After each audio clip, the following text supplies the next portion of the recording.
In this video, I'm going to show you how to extend the previous video we did on the text-to-speech API to generate an audiobook from a Google Doc text file. So let's get into how to do that. In our last video, we used the text-to-speech API from OpenAI to turn a Google Doc into an audio file. The one thing we ran into, and you may have come across, is that the input has a maximum length of 4,096 characters, which is a limitation if you wanted to generate a longer audio file on a longer piece of text.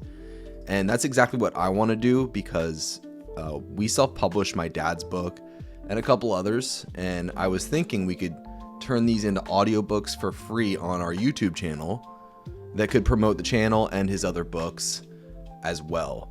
So in this example, I'm going to show you we're going to generate one chapter of a book, which is much more than 4,096 characters. And it's worth noting that I am putting all of this code on my GitHub account, and I've separated it into two files. So the first video, which I will also link to in the description and maybe here as well, has this code file, and then we're going to modify that same code with the additions that we're going to write, and that is all in one file here. So what I'm going to do, since in our last video we ended by adding it to the template gallery, I'm going to use that as the starting point. You will need an OpenAI API key to get started, so that could be a pay-as-you-go or a monthly subscription, but I'm going to open up the app script. Since I deleted the API key in my last video, I will create a new one. I always name it YouTube API key so I can remember to delete it later. I'm going to add it to the Atomaway project, and I'm going to create that key. I'm going to copy that, and I'm going to replace the previous key. So now we're going to create a new function, and we're going to call it split text combine audio. And we're actually going to make that an async function so that we can await some processes here. We're also going to we're going to move the body and title up into this new function. And now we're going to pass the body into the text-to-speech as its own parameter instead of grabbing it in the document. We're also going to move these items up into the new function. We'll handle that later. And now we're going to create a try and catch. We'll handle the error first. We're going to document app.getUI.alert, and we're going to pass in error here. And now in the try, we're going to move this down in here. I'll just get this a little bit more centered for you. We're going to return the response.getAs audio mpeg. So that'll return what we need here. Okay, back up into the new function.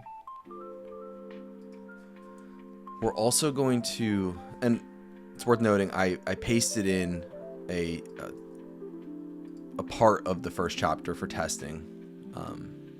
It's about 10,000 characters, so that's more than the 4,095 limit. So a good test to start. And what we need to do is actually break it up into chunks. I thought about, I think there might be some streaming options in some of these APIs.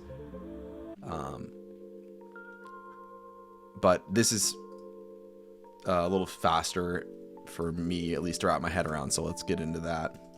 So we're gonna round, so we're using math seal, the body length divided by 4,095. So that should break it up into equal chunks. So we're also gonna create some empty arrays, let text and let blob. And now we're gonna do a for loop.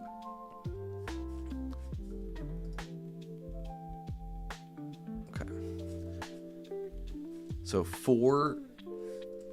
and we're gonna now write a for loop with I is the index, and we're gonna instantiate that to 0. I is less than the chunk count, which will be 3 because, currently, because we have 10,000 characters divided by 4,095 and rounding. And so we're going to push the body.slice, and we're going to slice it into equal parts. The slice method takes a start and an end in character numbers. So I'm going to do I times 4,095, because at 0 it'll be 0, at 1 it'll be moving it to the index we want, and then for the end I'm going to do the same thing, I times 4,095 plus 4,095. So that should skew those accordingly. I think I put it too many parentheses there. And now let's just log out the text and see what that looks like. And I'm gonna comment this out. So command / will comment out all the code that's highlighted. Command S to save. I'm gonna select the new function. Command R to run, review permissions and accept everything. Select all. Okay, it's printing out the text, which is good. So we're getting the text from the document and we're pushing the chunks to a new, actually let's just log out chunk count to make sure it's 3 chunks. Yep, got it. Now we're gonna create another for loop where we're gonna let j equal 0. J is less than text.length, and j++ to iterate over that. We're gonna push now to the blob. We're gonna use the text to speech function that we had previously written, and now we're gonna pass in text and the jth index of that text. And now let's log blob. And so we should be getting 3 blobs returned. It'll take some time because it's actually running it through the OpenAI API to text to speech. Okay, so that logged out 3 blobs. And then the one thing I ran into on this project was the blobs are kind of difficult to concatenate together into one file. So I used Gemini to write me a function. And here's the prompt that I used. I think I actually split it up into 2 prompts where I asked this one first, how would you combine an array of 2 or more blobs containing audio data? And then I further prompted it to rewrite it in Google Apps Script, because Google Apps Script doesn't have an array buffer. That's what they suggested using. And instead in Google Apps Script, you need to use the actual bytes. So we're going to reduce it and kind of combine the array or the blobs of audio together and return those as one big file. And again, the code for this is in the description below in my GitHub. I'm gonna bring this back in because we're gonna end up using it, but we're gonna say const combined equals await. That's why we use the async. Combine audio blobs, and we're gonna pass in the blob array that we just logged out. And if the combined is not null, we're going to bring this up.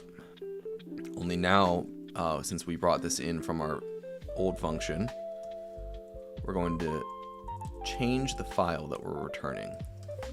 We're creating this file, and we're going to say combined, and we're going to just make sure that it's an audio MPEG. We're still going to set the title. We're still going to move it to the folder that we're in. And then we're going to say else document app.getUI.alert something broke with combining audio files. And now I'm going to move this to the new function here, Command S to save that. And now in this document, I'm going to refresh I'm going to generate speech. And now this will take some time, so I'm going to fast forward here.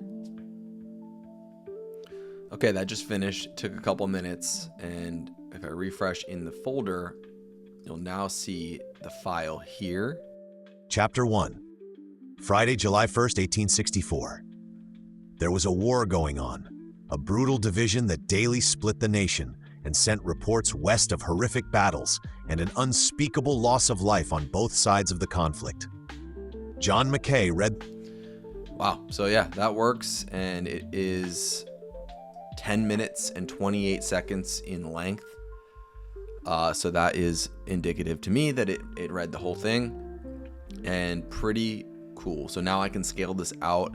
I've actually thought about, given this book has multiple voices, multiple dialogues, so like splitting it up into the different audio personas, so male, female, mixing it up. So thank you for watching. Please leave a comment if you enjoyed this video, or if you have questions, run into issues, or suggestions for future videos, or projects you want to see built. I'm happy to take some requests and see if I can build it for you. Yeah, thank you for watching, and thank you for your interest in automating away your repetitive tasks.